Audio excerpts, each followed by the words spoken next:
talk about Quebec, a new horizontal play for light oil in the Gaspe Peninsula. And this is Appalachian-style thrusted valley and ridge structures. The reservoirs are Devonian, Silurian, and Ordovician. And just a quick thanks to Charles Sternbach, the president of Star Creek, and Jerry McCullough and Stephen Sojourner are, Jerry's a landman, and he's the owner of some blocks in Gaspe, and we were consulting with him on the prospective geology, and Stefan is his geologist. We'd like to thank Denny Lavoie, who works for the Geologic Survey of Canada, because he taught us a lot about Canadian geology. And I'd like to thank Bobby Perez of Seismic Ventures, who's here as well. And they had to reprocess some lines for us, and we can look at them on the wall, and I'll be showing them in the presentation as well. And Les was the guy who processed the lines. Some of them needed a lot of help in the reprocessing. So you might be asking, is Gaspe Canada a place that companies may consider for future exploration? And if so, what are the G&G concerns and barriers to entry? And as Charles said, do people even know where Gaspe is? Are there any Canadians here in the audience? Nah, yeah, any other Canadians? Oh, we got some other Canadians, okay. Well, I'm welcome you here, and I'm really excited about this part of Canada. So Eastern Canada. So Quebec is a light oil frontier. It has great source rocks. It has a light oil condensate discovery already announced. It has thick oil columns, and there are undrilled fairways and large structures along trend. It sounds wonderful. If you don't know where Gaspe is, it's just north of Maine. It's next to New Brunswick, and here's Labrador and Newfoundland and Nova Scotia. And Quebec itself is a very large province. But if this is where the Gaspe Peninsula is. And so you may have wondered about the little shape of the north part of Gaspe, and it has a geological origin. The Appalachian fold belt comes up through the West Virginia and New York, and then it cruises through the St. Lawrence Valley, and the northern part of the Gaspe Peninsula is a line of fold and thrust structures, and that's what gives it its round shape. And I'll also make the point, I'll come back to this, is that this geology is really very similar to what's in New York and not that similar to what's in Western Canada. So it's like a piece that's allied with the U.S. has suddenly attached itself up there, and it is in Canada. And I think we're bringing kind of a U.S. perspective to the geology, whereas most of the Canadian geologists, learn about Alberta and British Columbia, and I think they struggle a little bit. I think they need to come down and take some more field trips in New York, like we did, because I went to school in New York, so we know the New York geology. All right. So northern Gaspe is very beautiful. It's also very rugged. It has some great national parks. I've never personally been there, but you can see from this photo, it's a beautiful country. And you may wonder, is there a pipeline if we were to find anything in Gaspe? And the answer is the TransCanada Energy East pipeline is a gas pipeline that the Canadians are converting to an oil pipeline, because Keystone XL was supposed to take Canadian crude down to the Gulf Coast, and that's been canceled. So this plan, they're reversing the pipeline. Instead of taking gas back to Alberta, it's going to take oil from Alberta, and it's going to go through Ottawa. And if you visit the website, the new plan is to build an extension through Montreal, through the bottom of Gaspe, and then have a terminal to sell oil in St. John, New Brunswick.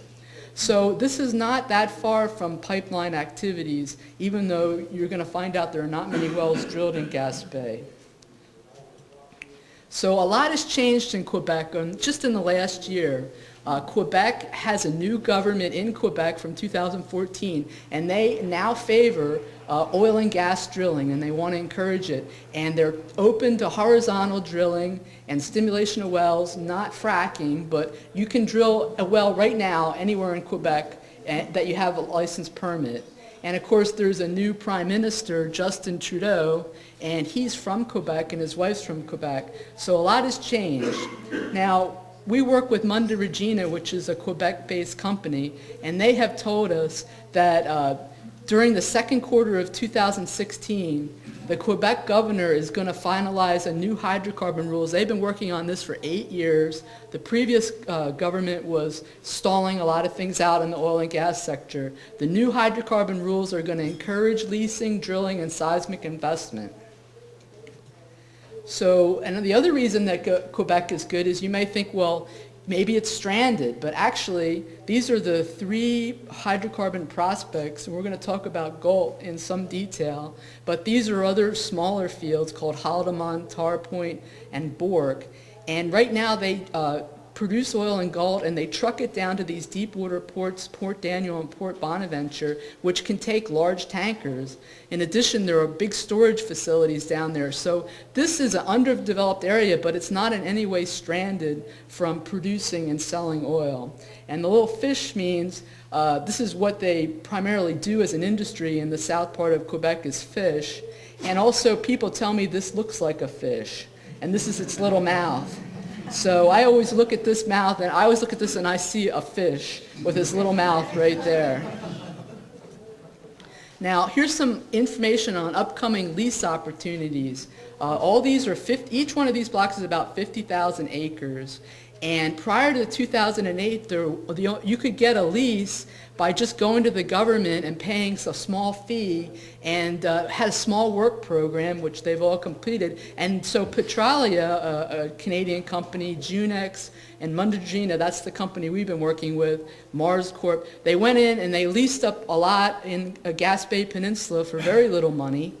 And they had to do a work program like maybe shoot some seismic lines, reprocess, do some field work. Munda Regina drilled a well too, and they've completed all that. But then there was no reason the government was thinking about whether they were going to have any more bid rounds, so they froze all the leases.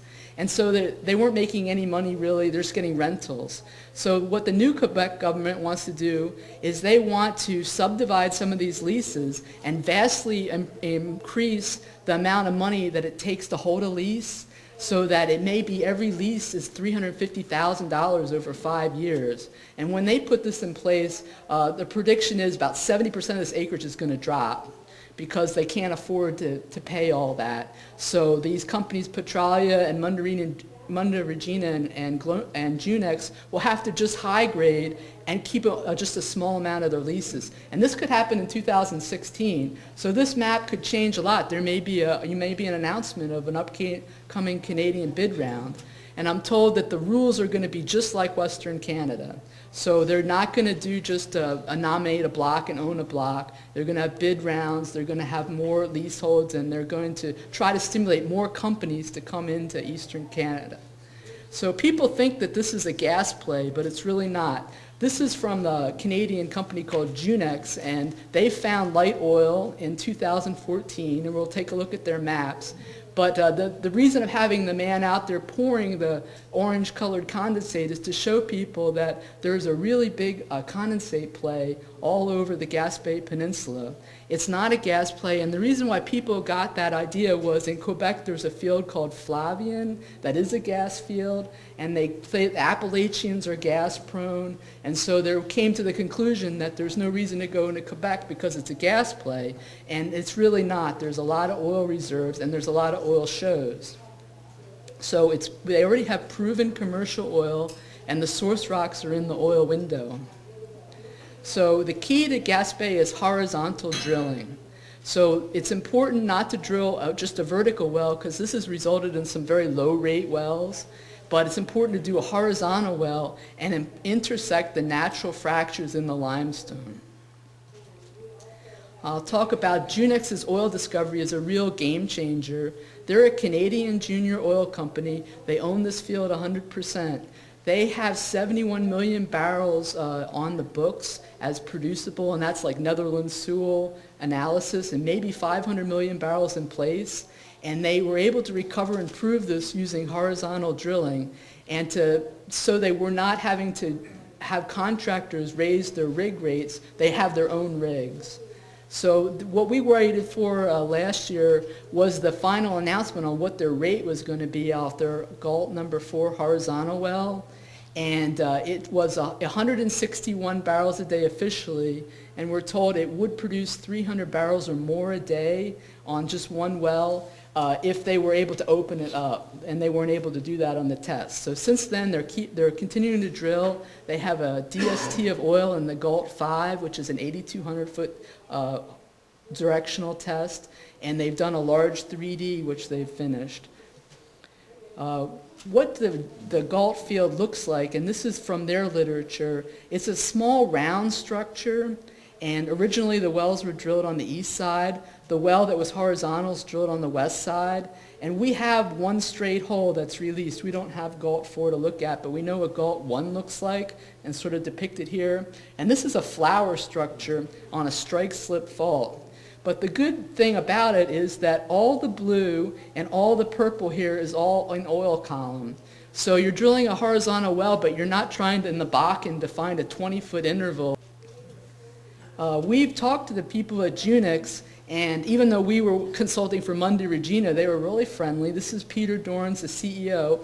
He's from Western Canada, knows a lot about drilling, and they have Quebec geologists and geophysicists, and we enjoyed meeting them. This is Jean-Sébastien Marcel, and he's their exploration manager, and Jeremy Lavoie, and they showed us paper copies of their seismic. They talked about their wells. They had a little model that they made of this flower structure, and so they were working the problem, and they were helping us understand, how they intend to make it economic.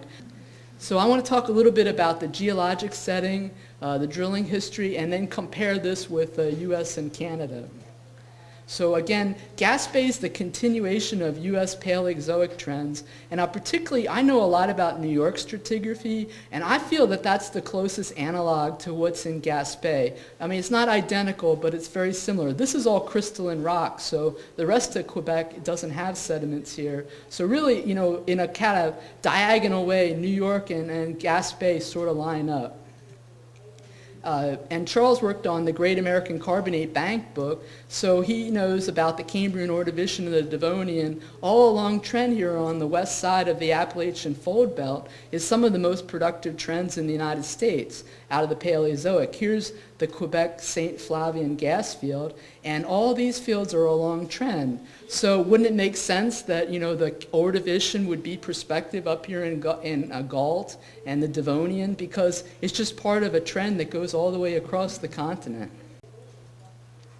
So I made this myself here to try to explain, with using the fewest amount of complicated names, how you connect New York and Gaspe. So you probably heard of the Catskill Delta. That's a famous thing to study in school. That's of the late Devonian, and that has been removed by erosion in Gaspe. But the Marcellus Shale and what they call the York River Battery Point Shales are pretty much the same age. So that's your source rock. So essentially, I'm telling you, the Marcellus Shale is a source rock in Gaspe. And then in New York, we have the Oriskany and the Helderberg, and then there's the Utica Shale. Well, they have a very similar age shale in Gaspe called the McCasty Shale, and so in essence, the Utica Shale goes up into Gaspe as well. So the reservoirs are mostly limestones with some silt in them. There are some limestones that have bioherms. They have just some tight limestones with fractures, and they have sandstones in the late Devonian and some sandstones in the Ordovician. So the depositional environment is like shelf and distal shelf.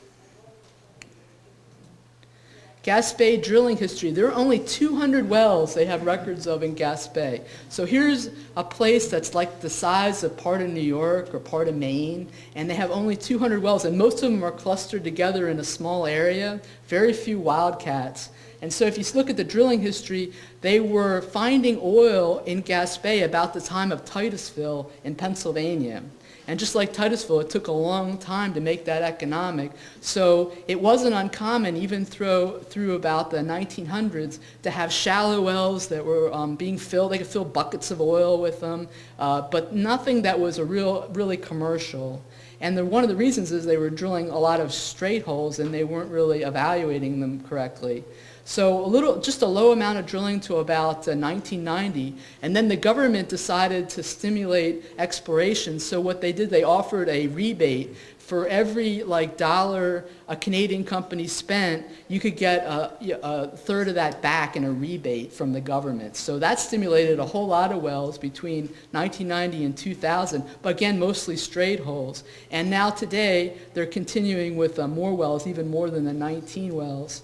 And so basically, you have a very short window of real drilling. If you look at the 150 of those wells, 23% had live oil shows. And I mean, they got gallons of oil out of the well. So that's a pretty high percentage of getting live oil shows for such a small subset of wells. Most wells are only drilled to about 1,000 feet. So the bulk of the wells are only 1,000 feet thick, but the basins are 10 to 20,000 feet thick.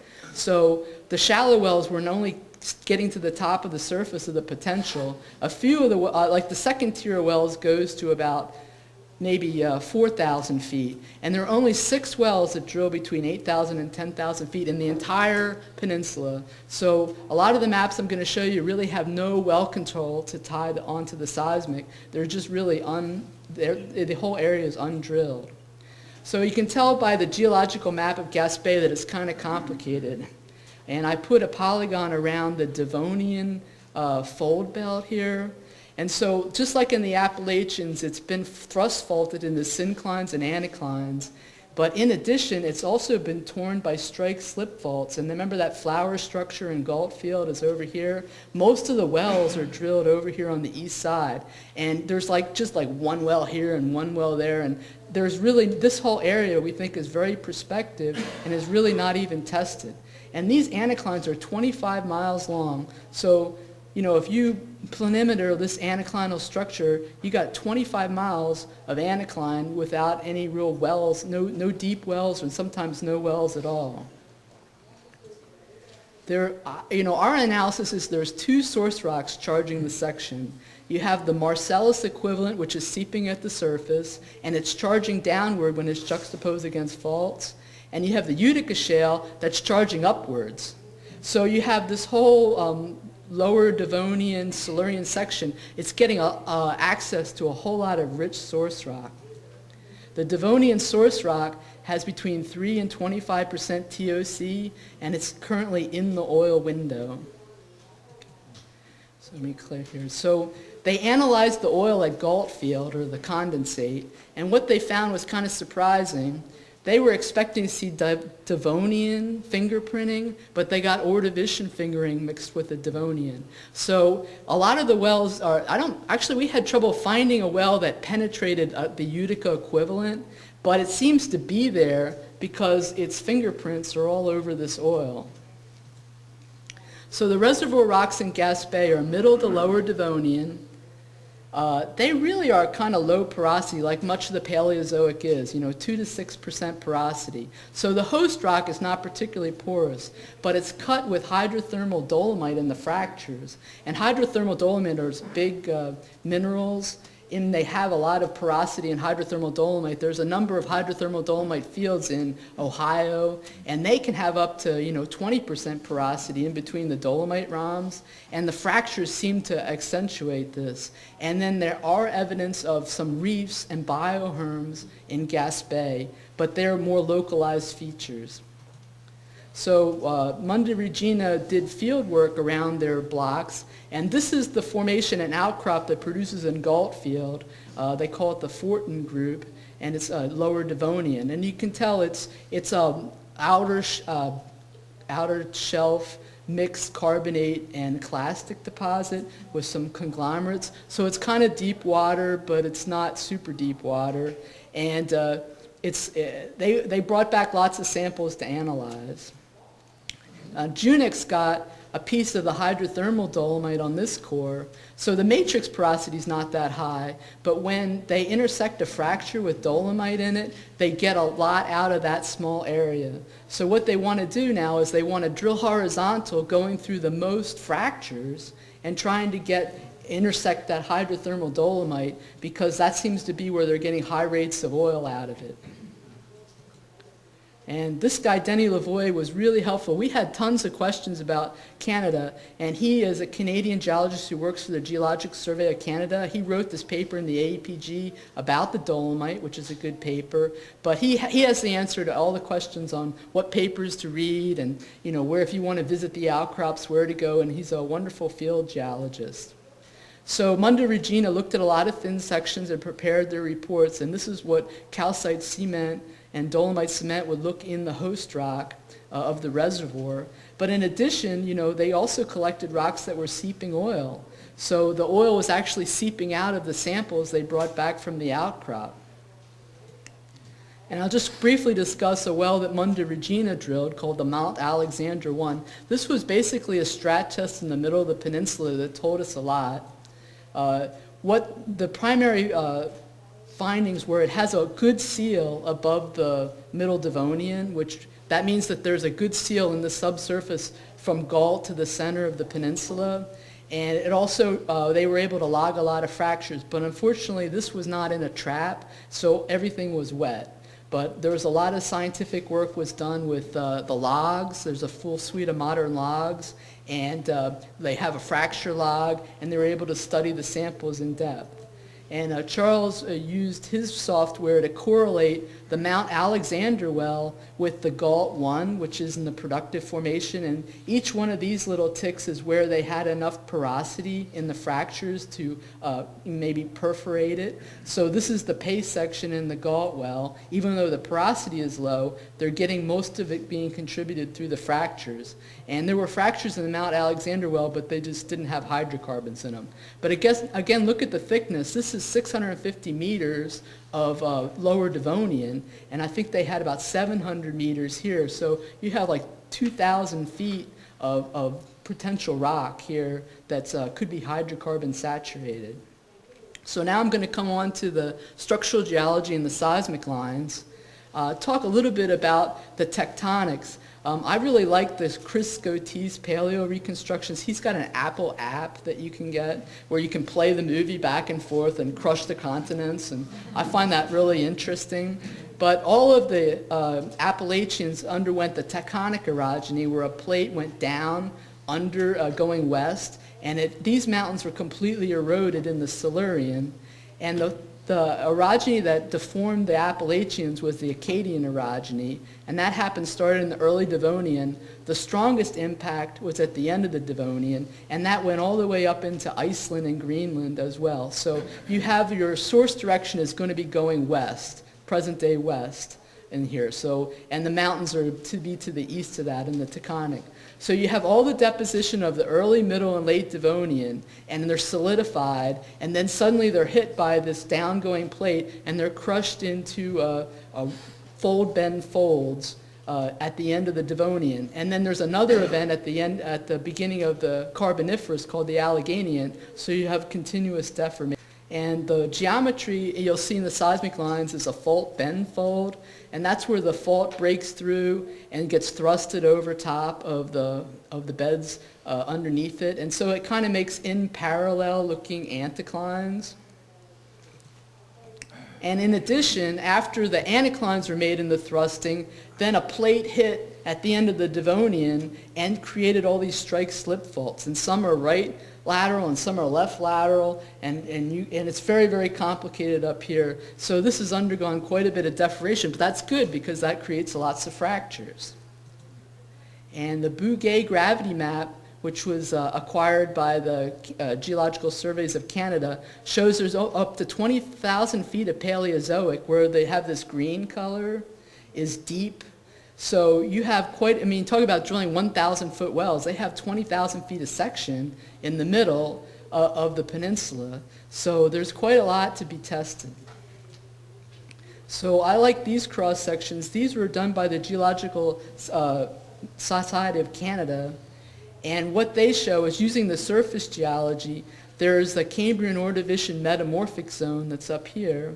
And then here's the Chickasha-Sud fault. So right in here, between here and here, there's folds in the lower Devonian and in the Paleozoic depicted here. And we were most interested in this series of anticlines and synclines, which we think could be very prospective for oil and gas. And these are seismic lines. So you'll note that there are some seismic lines in the middle of the peninsula, and they sort of go up the old drilling or rig roads, or I guess they're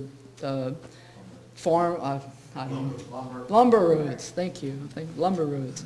So a lot of them were used to put fiber-sized trucks up, but there's only a few roads that go completely across the peninsula, so the rest of it is field work to make this one. And then this is a seismic line that I think shows a whole lot about the potential. I also have it on the wall over there. And what it depicts here is the Gaspe fault, and an anticline that's to the north of that, and then a series of thrusted anticlines that don't have any wells drilled on them here. There's one old well along trend on this, which I don't think fully evaluated it, but it certainly hasn't been drilled all the way through the Devonian and through the Ordovician. So again, like this is the fault bend fold structure model, and this is the part of the seismic line that goes up here.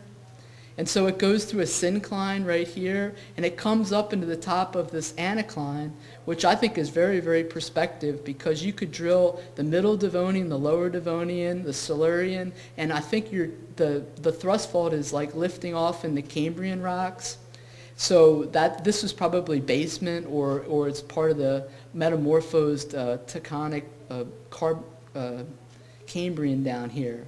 And this part of the line was reprocessed by Seismic Ventures, and we think we now see an anticline here and an anticline here on the thrust sheet that doesn't have any wells in it. So this is a close-up of this really nice seismic line. It's worth taking a look at.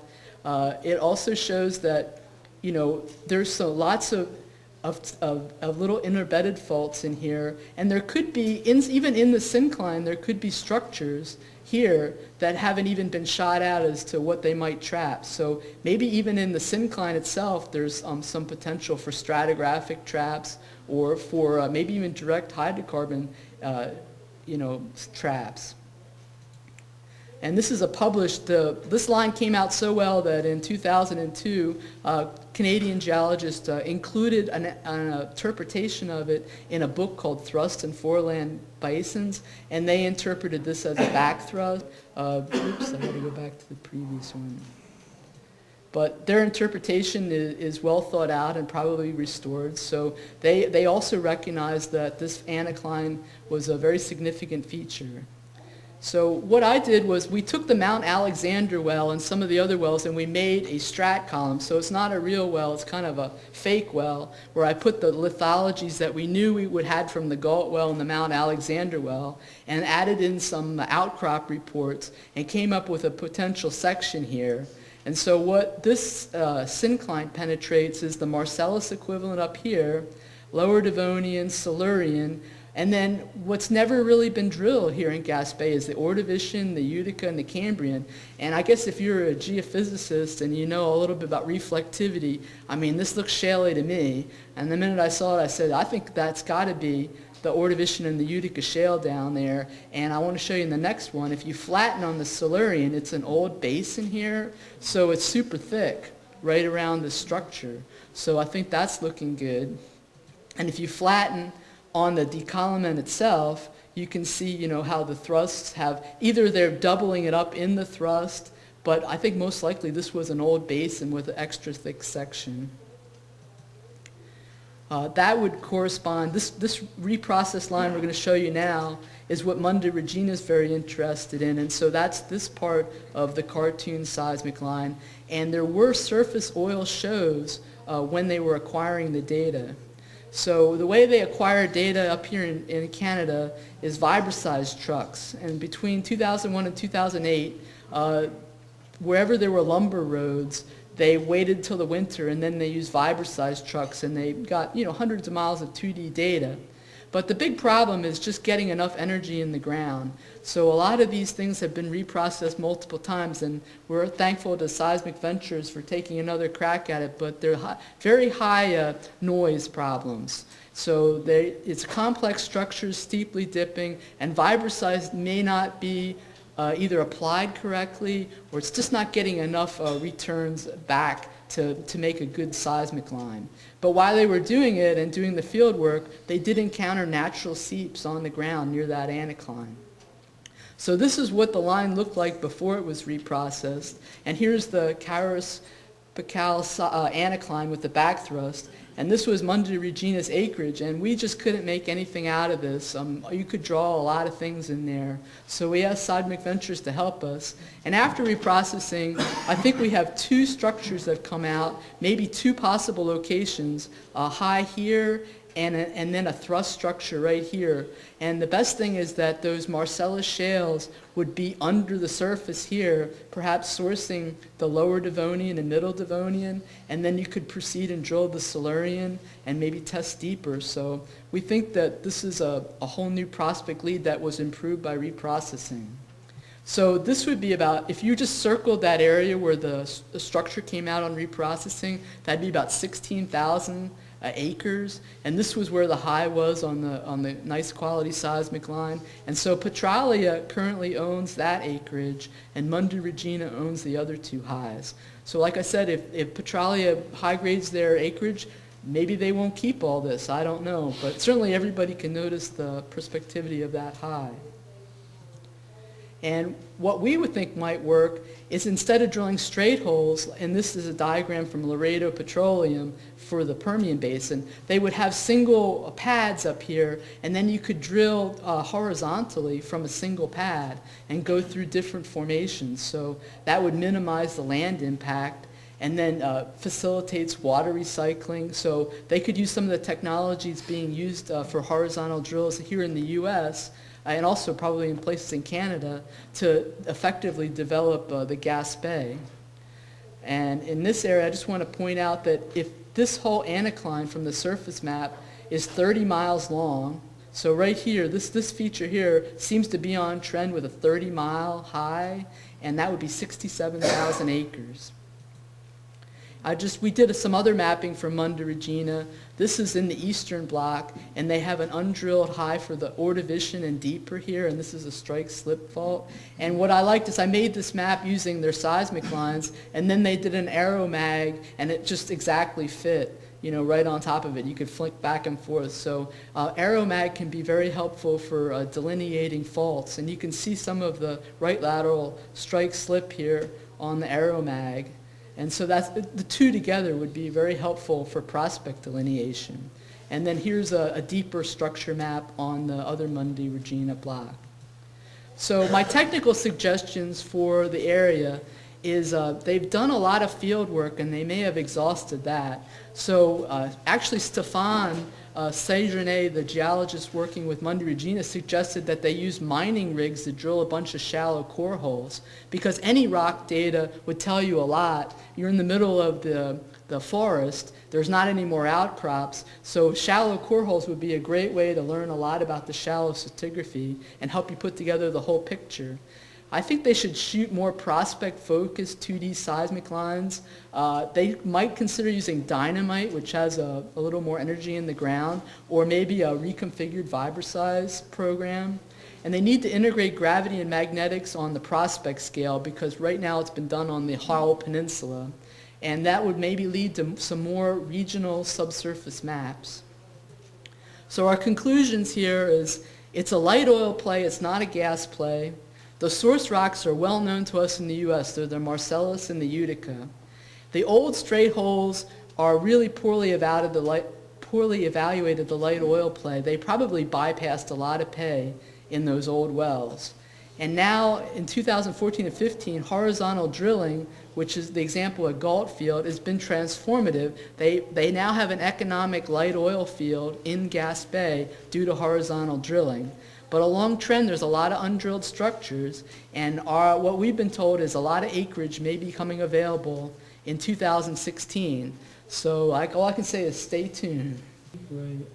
happen? How do you find the prospect? Well, this is in its really early stages of exploration. Oh, okay. I'm sorry. And so we saw that a positive structure, the flower structure, is a field that produces. Yeah. So I would say you first want to look at your structures.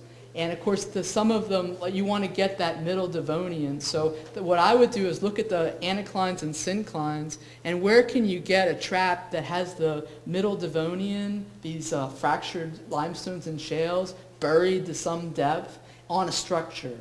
And so I would high grade those first. But I mean, undoubtedly, you know, there's only 200 wells in the whole peninsula. If you really had a data set put together, there may be hydrothermal wrench fault type traps and stratigraphic traps.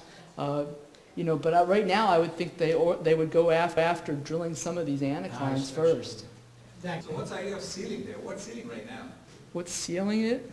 Well, a lot of it's at the surface. So remember, we come back. Remember, there's a lot of erosion in Gaspe, so the Marcellus equivalent is pretty close to the surface. Oh, okay. And so I think it's seeping and causing a lot of these seeps on the surface. What we're kind of interested in is the Utica shale equivalent would be buried. So it doesn't need a lot of sedimentary cover, but it needs some sedimentary cover.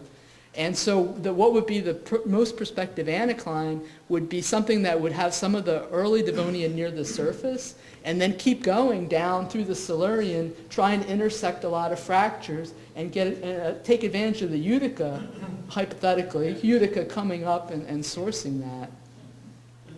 Because, you know, people were very prejudiced this area is gas, and there is gas here. There is a gas field that's a TCF, but it's associated gas, and so maybe deeper there's more gas. But I mean, there's oil all over the place, so perhaps it's protected from being over-mature. Maybe it wasn't buried as deep as the Appalachians. I don't know. There's a lot of theories, but just the data that we were given to study indicates the condensates in the oil window now. But I really feel after reviewing the data, there's a lot of these wells left hydrocarbons behind.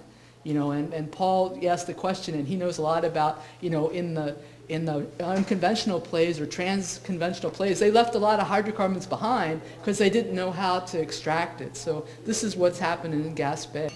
Well, Linda, thank you very much. Okay.